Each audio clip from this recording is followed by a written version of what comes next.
Okay, we are back here at the G Spot, and I am here, and I hope you are here. And if you are here, then we are here. Okay, so today's topic is I am only human, but I want to take a moment to go back to last week. If you were not here last week, you really missed a treat. You had to be here live to feel the energy. Of course, you're going to be able to get it on the replay, but you had to be here live to get that thing. It was the last week of the month, and as we discussed in our pilot and our pre-pilot, that this is a rotational format. The fourth week of the month is the first week of the month is about relationships. The second week of the month is about clinical stuff. We're making it palatable. And the third week of the month is A&E, and the last week of the month is the interview. And last week we had a delicious, yes, if it was on a plate, it was a delicious interview with Kettlebell Shells, and she broke down, she gave us a lot of herself, how she came to be, what her ideology was, what her home life was like, and how Kettlebell Shell came to be, the process, the physical and the mental transformation that has taken place over the past year. So if you were not here, go back on the replay. And I look forward to having every fourth week of the month like that. Once again, this is her book, Journal the Journey. It's on an Amazon platform for right now. Um, and it's really, really simple to follow. If you would like to follow Kettlebell Shell, she is on TikTok and Instagram under Pretty Consistent. She is on Facebook. These are the various platforms she's on. She's on Facebook under the Consistent Community, Consistency Community. And so on and so forth. But overall, it was a wonderful interview. It was just, I loved it. I loved it. I loved it. I loved it. And everybody who was here last week, they were able to say the same thing. Our next interview, well, next week, we're going to be talking about all about Oscars. I haven't had a chance to touch bases, and I hope he's still with us, who's going to be our co-host, cohort, and road dog on the way out, I'm hoping. Cross my fingers. If I have to go it alone I shall. But I am really looking forward to our pal Sal joining us next week to talk about all things Oscar. And the last week of the month will be yes, darling. Essentials, health and beauty care products. This young lady makes her own health and beauty care products. So we're going to be talking to the owner of that brand, up and coming. Mm-hmm. And from what I hear, it's pretty good stuff. So today we're talking about I'm only human. And with being that, we're going to touch on a few tentacles of that today. Human being the scientific, right? Human being the definition, right? The definitive. Human being the feeling part. Human being the thinking, the thinker. Human. We're going to touch on a lot of different things we may not be able to finish. And if we don't, we got next month, the first week of the month, right? To pick it up again. But today we're talking about I'm only human. So what we're going to talk about is first we're going to get something to hinge this off of. We're going to get a nice little juicy definition of what human is. And what we have today for the definition of human, yes, and I'm coming out of Google, right? Humans are primates that walk on 2 feet and are related to the great apes, right? They have a highly developed brain that allows for speech and abstract reasoning.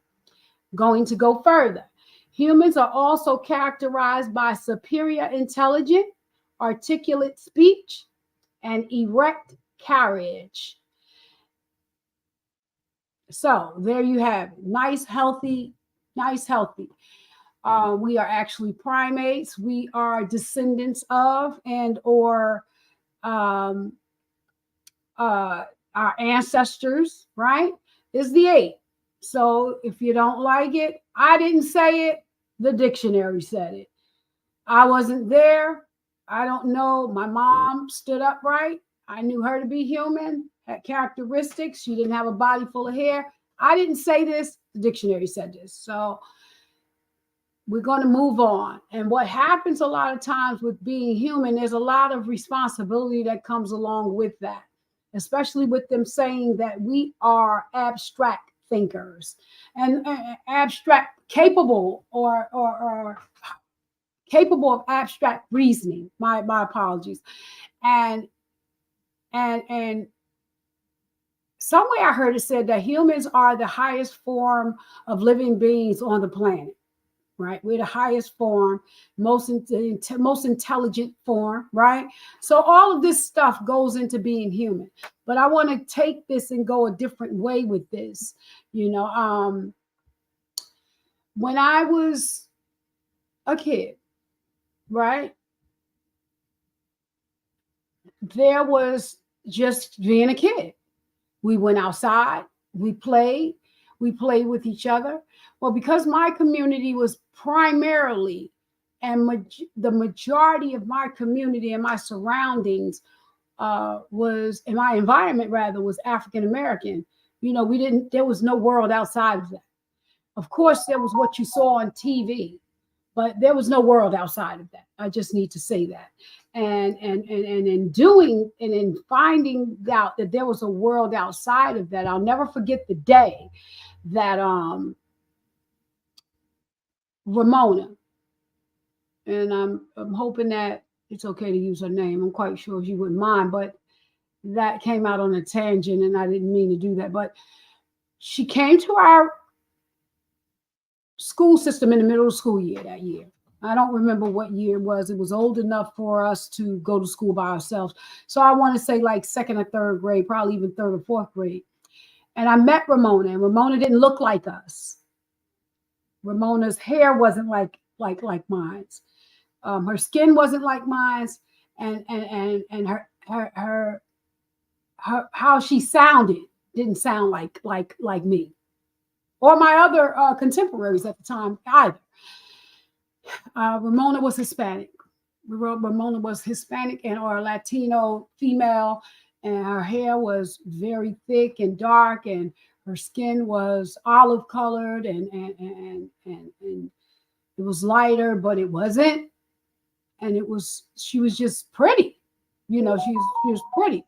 And I had all of the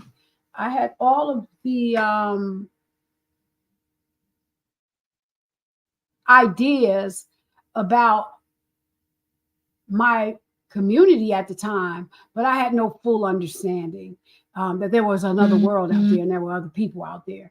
And Ramona was my first taste of that. And in being human, and Ramona being one of the only people in our community of her kind, along with her brother, I'm saying. But she was my first interaction. She was my first contact with Hispanic Latino. And with meeting her and finding this out, that there were other nationalities, right? And I want to say something here. The human experience lends itself to some rare, exquisite, beautiful characteristics and experiences. There's race, culture, color, creed, status in society, gender, sexual preferences, etc., etc. But the one that holds the most soluble consistency and content over all of that, first there's being human, and then we have the human experience. And that's what was happening when I met this young lady. That was the beginning of, or a real pivotal part of, a human experience. And little did I know that there were going to be other experiences to come that were going to affect me and impact me as a human. But that was one of my first human experiences that I could recall that was a pleasurable one. Well, not so much as pleasurable. I was ambivalent to it. Ambivalent to it. I didn't even know what I felt. I just know that it was happening. Right? I was in awe. I'll use that word.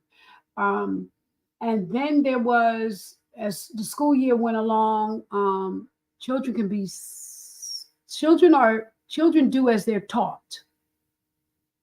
Children come, I know as being a child, I did a lot of stuff that I did from a place of insecurity, whether it was harming myself or harming others. And this was all part of my human experience and being human, you know. And I found myself a lot of times just in awe of Ramona. But the other children that were my contemporaries, there were groups, and they were not so kind to her. They were not so kind, and that was horrible to see as a young girl. And I say it was horrible to see as a young girl because as a young child, I was bullied and I was teased, and I was bullied and teased for different reasons, far different from that of hers. And now, so we're talking about like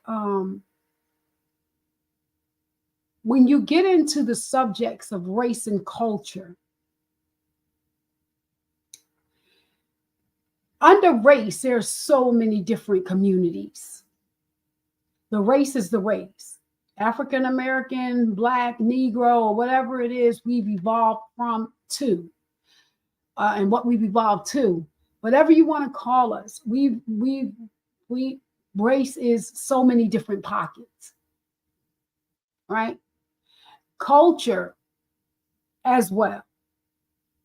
We do how we do what we do, right? Mm-hmm. The African American culture is the culturally speaking and all of that stuff. We learn how we learn, and we are bound by our interpretation. Yes, the communication is there, especially if I see you and your skin is like mine. There's an automatic unspoken constitution that presents itself, like you understand. We're talking about being human. And so in being human, what I found was understanding lends itself to a lot of stuff. Like, I've come through this life and I've been here a number of years. And in being here a number of years, what I found out is that just because we share the same skin doesn't necessarily mean that we're there, if you know what I mean. And because I've talked to some people and I've worked with some people, interacted and exchanged, and I found that we are on so many different planets. And I'm going to give some concrete examples in a moment. Matter of fact, I'm going to do it now. Being human, I am bound by what I was taught, the environment I was in, and what I experienced. Right?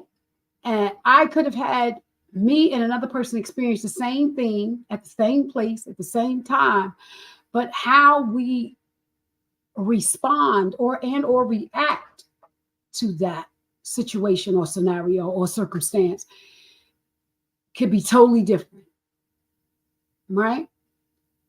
And that's based on a number of reasons, and that's for another place at another time. But I found myself a lot of times in being teased and bullied in grade school. It was this hurtful experience. And we all know about the culture of bullying. We could go into that. I don't want to go down that rabbit hole. I want to save that for a week when we can really delve into that clinically. But being either on the receiving end or doling it out, right? We do how we do what we do, and we end up where we end up. And I want to finish this off. Aside from all the superficialities of all of what I just said, you know, each individual If we were born through the birth canal, we are candidates for the human experience. No matter how long or how short, whatever the lifespan is, we have become candidates for the human experience. And in doing so,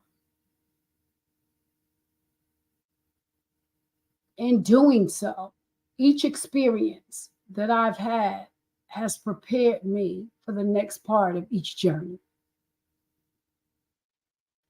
Oh, it's time for my little commercial. Okay, so one moment, guys.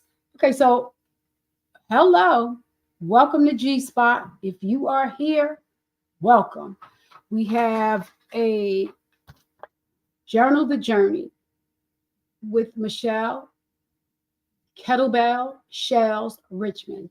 It's on YouTube. It's on Amazon Prime. You can make your purchase. You can also follow her on Instagram and TikTok under Pretty Consistent. She's also on Facebook under the Consistency Community. Get the book and start joining the revolution of that which is working out with the kettlebell. Welcome to the G Spot. Join us every first week of the month. We're talking about relationships. The second week is clinical stuff, palatable clinical stuff. The third week is A&E, and next week coming up is all about those Oscars. And the fourth week of the month is an interview. The next interview coming up at the end of this month is Yes, darling, Yessentials, health and beauty care products. So join us. Okay, so now we're back, and we're back to what we were talking about with being human. With being human, they've written songs about it. There's poems about it. There's famous quotes. If you prick me, do I not bleed? Speaking to the human aspect of it all. There's a song, my son and I were talking before I came on, and he was saying, I'm only human. I should play the song for you guys. And maybe I will. I don't know. But nonetheless, I want to keep this train rolling. What say you about your human, the first part of this? Being human and the human experience. Is it something different, or is it all the same for you?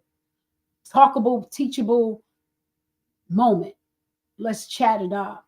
Whether you're here or not, when you hear this on the feedback, go into the chat box and talk about the human versus the human experience, and give us one of your human experiences that was a defining moment in your life as a youth coming up. What defined you as a male or a female, or was so pivotal and so powerful for you that when you became a young adult, you went back to that moment as a reference point in your life? Let's talk about that. Let's chop it up. And why was it? Why was that one moment such a defining moment for me? Meeting Ramona and seeing that her skin was different and learn. And I want to talk about that, because the reason why that was such a defining moment for me, because actually what happened was Ramona was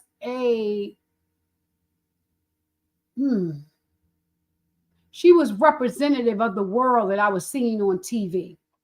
I watched a lot of TV as a kid. And in seeing TV, I saw some people that did not share the same skin color. And I put them on a pedestal for a lot of years. And on a lot of days, I still do. Because TV fed my fantasy. As a matter of fact, created a fantasy world for me to escape to. And that's why I needed to escape, is for another place at another time. We'll get there when we get there. But I escaped. And when I met Ramona, it was like two worlds was converging, like the TV screen. What was on TV came off the screen and met me square in my face. And it made life a little bit more tolerable, if that makes sense. So I'm finding myself at a place where I treated myself a little bit better and was a little bit kinder to myself, because a world that was attainable to me had presented itself to me, had availed itself to me, if that makes sense. And I was just like in awe. And after that, I met other people. There was a young lady, they were um, Caucasian, they were white, and they moved into our community. And I was like, wow, all this stuff is happening. So this was a defining moment for me. I was learning at such a young age. I didn't grow up in interracials or biracial communities. Everything was African American. Or their skin looked like mine.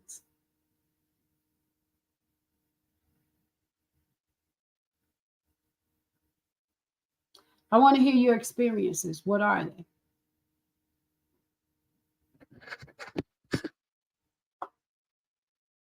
How did you get here? Why do you think, how do you think, and what do you think about the people that you are with, who you grew up around in your community?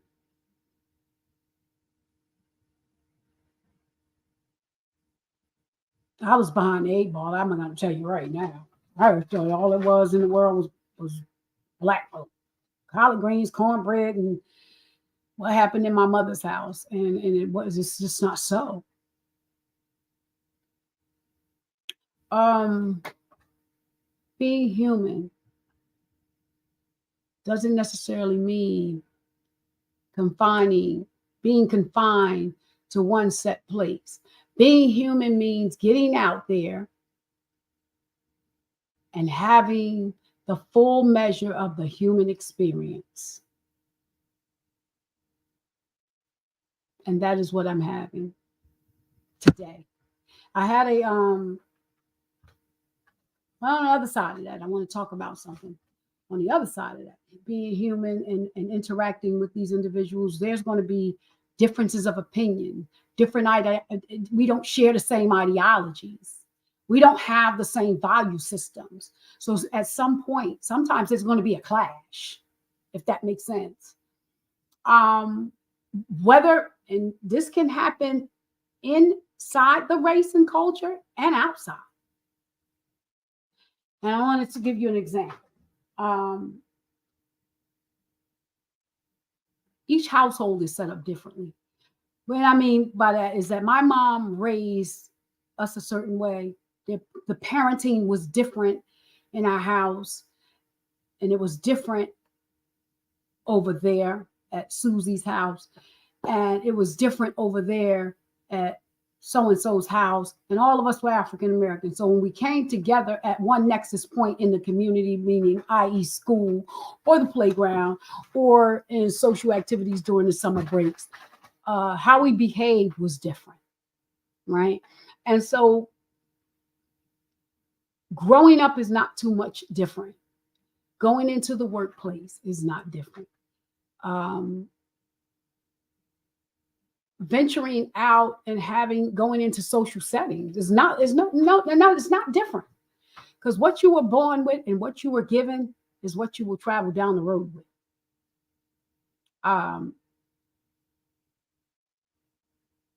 Had an experience this morning.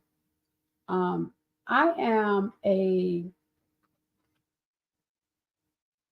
mouth will get me in trouble. Let me just say that. My mouth will get me in trouble. And that's it.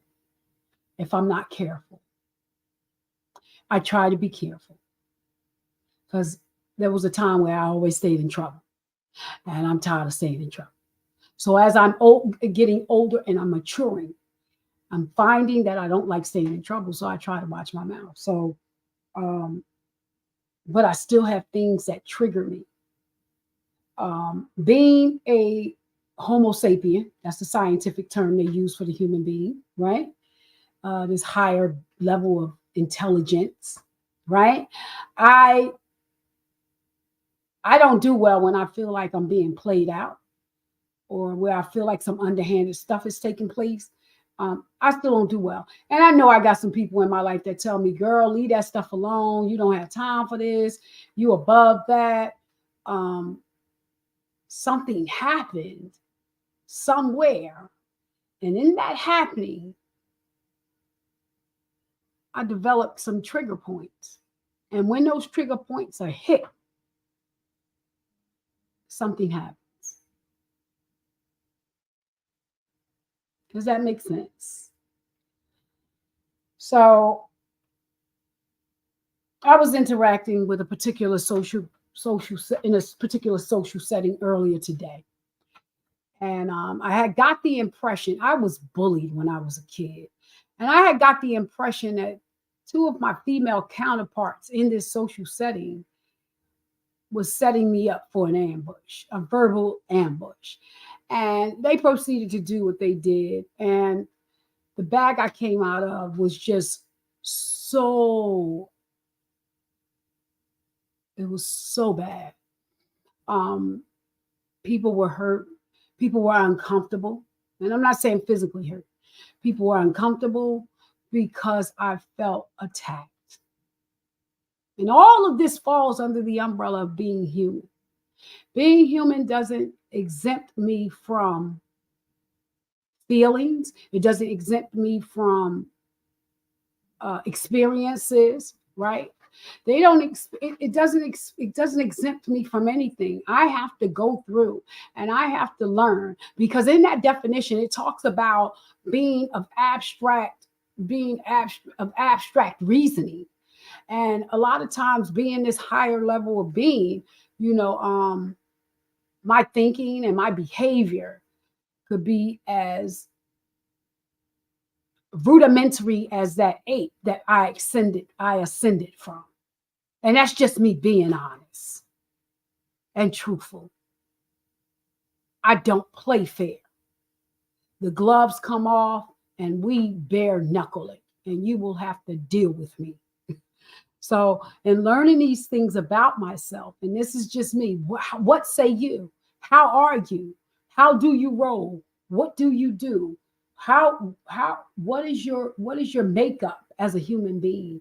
These are all talkable, teachable points where we could get in here and throw it around. So if you come across this video after which on the recorded version, I'm encouraging you.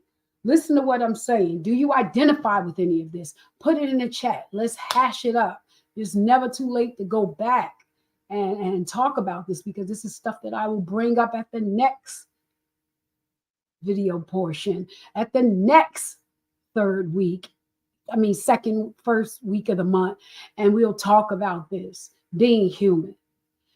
And I am about to go into my commercial again. Once again, Journal the Journey. Kettlebell Shells has gotten a book out about the kettlebell and what she has done and how she has done it, her physical transformation. You can visit her on TikTok and Instagram under Pretty Consistent, and on Facebook at the Consistency Community. And that is it.